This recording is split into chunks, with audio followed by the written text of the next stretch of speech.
If you don't listen to me, we're getting a divorce. I'd rather divorce a husband who says such selfish things. I accept the divorce that my husband dealt me. He looks at me with a smug smile, not knowing what will happen next. My name is Emily.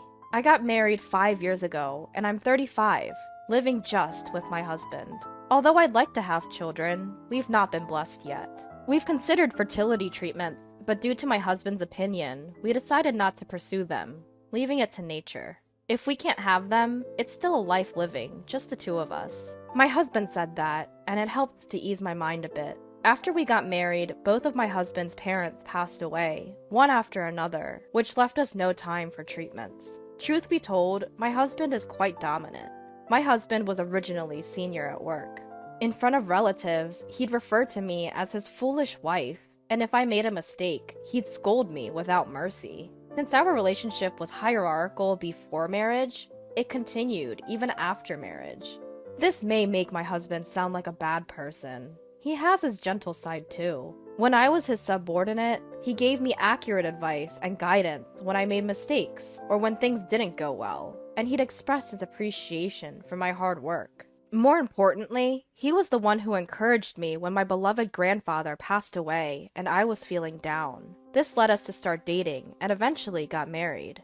After getting married, I retired and am now a full-time housewife. Hey Emily, I'm home. Welcome home. My husband usually gets home after 9 p.m. Being a manager, he has a lot of work and is almost always in overtime.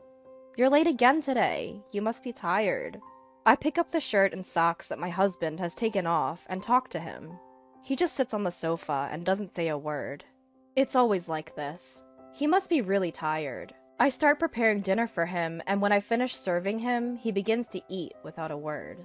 After he finishes eating, in about 10 minutes, he heads to the bathroom. I prepare a bath towel and underwear for him and start cleaning up after dinner. And when he comes out of the bath, he goes straight to the bedroom. My husband has always been a man of few words, but I wonder if the recent promotion has been building up his fatigue. For the past year or so, there's been very little conversation between us. But even so, I trust and love my husband, because he was the one who was with me when I had the hardest time. I lost my father in middle school and my mother in my freshman year of high school. Afterwards, I was taken in by my grandfather and raised by him. My grandfather, who treated me like his own daughter and loved me dearly. I adored my warm and kind grandfather. I wanted to give back to my grandfather when I started working. With that thought, I saved money after getting a job, took my grandfather on trips, and shared delicious meals with him. The time I spent with my grandfather was enjoyable, and I wished for him to stay healthy and energetic forever. However, 3 years after I started working, my grandfather passed away from lung cancer. I was literally left all alone. I knew I would have to part with my grandfather someday, but I didn't expect it to come so soon. Wished I could have done more for my grandfather. We could have spent more time together. I was so sad, spending every night crying. The person who noticed my change was my then boss, my husband. My husband genuinely listened to me, saying, "You've been through a lot.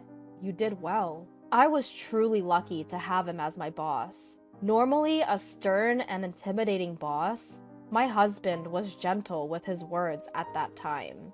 I'm sure he is a kind man deep down. I know that. That's why I want to continue to serve him. I think so. On such a day off in the afternoon, the home phone rang. Hello? Oh, Emily, it's me. The caller was my husband's younger brother. Oh, long time no see. What's up? I need to speak to my brother. Is he around? Sure, hold on a sec. I called out to my husband, who was lounging in the living room. You have a phone call? As expected, there was no response.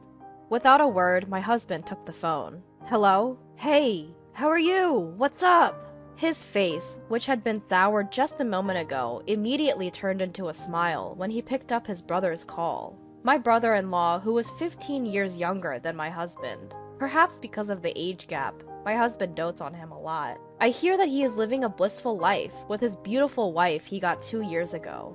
But I wonder what's up. Ah, is that so? So, are you okay? The tone of my husband's voice completely changed to a serious one. I wonder what's going on. Well, if you're ever in trouble, just tell me, okay? I'm your big brother after all. With that, my husband hung up the phone. What happened? Is something wrong? My brother, he seems to have been laid off. What? Laid off? I was surprised. I never expected something like this to happen. Yeah, I heard the company was struggling, but I didn't expect him to be laid off. My husband sat down on a chair, looking downcast. I was also unable to hide my shock. My brother-in-law is the exact opposite of my husband. He is gentle, calm, and always humble. He treats me with respect as his sister-in-law, and even when my husband insults me in front of our relatives, he would defend me, saying, "Bro, that's not fair to Emily," and never fails to show consideration for me by apologizing. Sorry, Emily, for my brother's rude behavior. His wife is also a similar type of person, and I had a good impression of them as a couple. And now, he has been laid off. I started to think about what I could do for my brother-in-law and his wife. I want to help them, wanted to support them, even little. That's what I'm determined to do. Hey, isn't there something I can do? I asked my husband. He gave me a sharp look. What do you mean by something? Well, I was thinking, can't we do something to make your brother feel even a little better? At my words, my husband sighed heavily. You really are a hopeless woman. You, who haven't been out in the society, wouldn't understand this.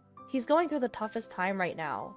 To casually say if there's something we can do, outsiders should keep quiet. His aggressive attitude took me by surprise. I'd meant well, but it seemed I'd rubbed him the wrong way. Outsider? Aren't I a part of the family too? I asked my husband, almost pleadingly. Family? You're my wife, not my brother's. Unrelated. Outsider. His words struck me like a knife to the heart. I'd never seen my husband this aggressive before. His brother being laid off must have been a tremendous shock to him. But there are things you can and can't say. Just don't do anything unnecessary, he said before he walked out the door. After that, he became even more oppressive towards me. What's with this meal? Learn from my brother's wife. What did you do all day today? My brother's wife always keeps herself tidy and manages the household work perfectly, he barked. I'd never seen him be so unreasonable. I wondered what on earth had happened. Enough! What on earth happened to you? I finally snapped back at my husband. Shut up! Everything's a mess because of you, he blurted out, making no sense. I didn't know where to start with him. Before long, we weren't even making eye contact, and the gap between us was growing wider and wider. I began to question my relationship with my husband. One day, my husband started sorting out things in the morning. Like a thorough cleaning, he was sorting necessary and unnecessary items, steadily increasing the number of garbage bags. I wondered what he was up to. But our relationship had grown cold lately. I didn't have the energy to speak to him, so I didn't intervene in his. But unusually, he spoke to me. Hey, what are you doing? You should start packing too. Huh? Packing for what? We're moving out. I'm giving this house to my brother and his wife. What? What are you talking about? I found out that he intended to give the house where we were living to my unemployed and struggling brother-in-law and his wife. Wait a minute. Why are you doing this all of a sudden? Shut up! Don't defy me! My husband shouted at me loudly, but I didn't back down. You said you wanted to do something for your brother, didn't you? That's a completely different issue. What are we supposed to do if we hand over the house? Where are we going to live? We'll figure that out later. My brother's in trouble right now, and as his elder brother, I need to help him. My husband was moving the conversation along entirely on his own. To begin with, my brother-in-law was not the kind of person to kick us out and move into someone else's house brazenly. Despite this, why? As I gave my husband a suspicious look, he handed me something. If all you're going to do is talk back, you're of no use to me anymore. We're getting a divorce. Get out of here, right now. He threw at me the divorce papers already filled out. I couldn't believe he was proposing divorce. Stunned by my husband's unexpected move, I could only stand there. And yet, it felt strangely appropriate. I didn't feel like we could continue as a couple, even if we stayed together. Maybe this is a good opportunity. I picked up the divorce papers that had fallen to the floor and signed them, without a word. My husband was watching me with a triumphant smile. His expression was so comical that I almost burst out laughing. When I had finished filling out the divorce papers, I turned to my husband. This house isn't yours, is it? Huh? This house is the one I lived in with my grandfather. And the land was his too. They both passed down to me, remember? At this, it was my husband's turn to be stunned. If it's in my name, how are you going to hand it over? Huh? How are you going to? I pressed my husband with questions. No. I mean, my husband suddenly became flustered. Did you forget? You moved into my house before we got married because you thought it was a waste to pay rent. I've been paying the property taxes on the house and land every year because they're in my name, and you haven't given me a penny. Well, it doesn't matter anymore. Once these papers are filed, our divorce will be finalized, and we'll be strangers. Wait a minute. Let's calm down. Calm down? That's my line. You're handing out divorce papers like it's nothing. How selfish can you be? It's unbelievable. I unloaded all my pent-up frustrations on my husband. I loved my husband, and I thought he loved me too. But maybe that was just my misunderstanding. I never expected the end of our marriage to come so quickly. Emily, wait. This is a misunderstanding. Let's have a talk. Talk about what? You were the one who brought up divorce first, weren't you? I've had enough of you. Saying this, I carefully put away the filled-out divorce papers. It's a holiday today, and I'll submit them first, tomorrow morning. My husband lay on the floor in a daze. No, this can't be, he muttered. I said coldly, without any sympathy, "This is my house. Please leave immediately. Once the papers are filed, we'll be strangers. I can't live under the same roof with a stranger." My husband grumbled until the moment he left, but I did not waver at all. After all, he's a stranger now. There's no need to show any mercy. Even when my husband cried and clung to me, I didn't feel anything. And then my husband left the house as if resigned to his fate. News of my divorce from my husband spread quickly at his company. He was immediately looked down upon at work, I heard. Rumors about the reasons for our divorce and my husband's behavior throughout our married life spread in great detail. It seemed my husband had entirely lost his place at his company. I really wonder who started and propagated these rumors. All I did was answer the questions his colleagues and subordinates asked me, and nothing more. Then, about 6 months after our divorce, I ran into a person I'd rather not see when I was returning from the real estate agency. It was my husband. Well, since we're divorced, he's my ex-husband now. It seemed like he had been lying in wait for me to come out of the agency. The whole situation was quite unsettling. Even when I tried to ignore him, he continued to follow me persistently. Finally, out of patience, I reluctantly agreed to talk with him. "Enough! If you have something to say, just say it quickly. Emily, I've always despised you," he declared. What? His sudden proclamation left me baffled. It turned out he had been blaming me for his brother's layoffs. Huh? Why would that be my fault? Ever since we got married, bad things just kept happening, he insisted. Indeed, after we got married, unfortunate events, like his parents passing away and him getting injured, occurred. But his father was already hospitalized before we got married, and his mother was always frail. His injury was a result of his own drunken clumsiness. He tripped over a curb and broke his wrist. Still, in his mind, it seemed like I was the person responsible for all the misfortune. So you think I was the cause of all the misfortune, and that's why you hated me? I always thought you were just a bit awkward, but you were simply despising me, huh? I was thoroughly exasperated with him.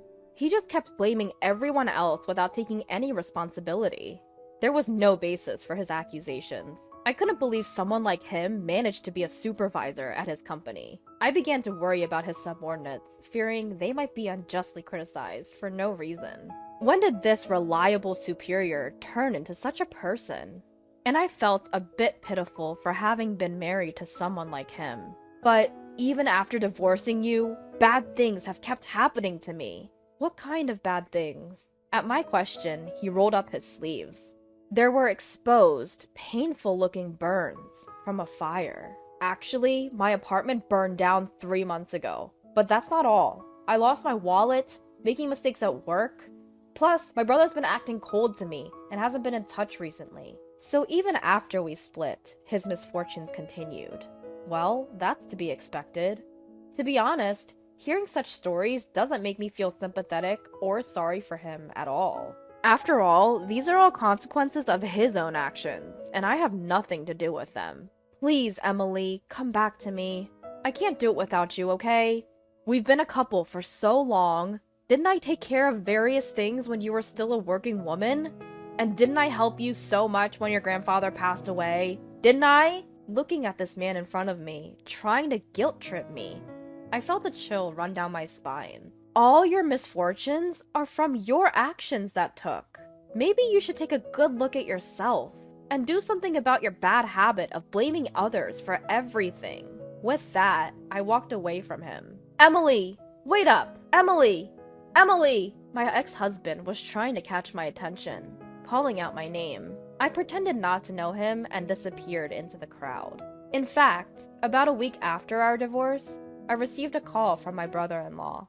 Or rather, my former brother-in-law. Emily, well, you're not my sister-in-law anymore, aren't you? Sorry, but it's about my brother. According to what my former brother-in-law told me, the decision to give up the house to his brother was my ex-husband's own choice. He and his wife had no idea about it. My brother has always been prideful. It's always worried me. His attitude towards you, Emily, was terrible. My wife and I felt so sorry watching it all. He truly is a kind-hearted person. I wonder how two brothers could be so different. I don't know if it's okay to say this, but I think it was good that you divorced. I want you to be happy, Emily. Thank you. I'm glad to hear you say that. Then he told me he found a job quite soon and that he was somehow making ends meet. I'm so glad for him. I'm thinking about distancing myself from my brother. I guess my former brother-in-law must have had his own thoughts about it. He intends to gradually lose contact with his brother, my ex-husband. The reason why my ex-husband couldn't reach his real brother was because of this. My ex-husband, who divorced his wife and was estranged from his beloved younger brother, was truly alone. I hope he realizes the weight of the mistakes he's made. But before that, I need to disappear from his sight. On the day I met my ex-husband again, I had just signed a contract with a real estate agent to rent out the house I inherited from my grandfather. The house is too big for me, but I can't just let go of the house full of memories with my grandfather. I'd rather have someone who wants to live there reside in it. I'll change my cell phone number and where I live and completely cut off my relationship with my ex-husband. I'm only 35 years old. I still have a long life ahead of me.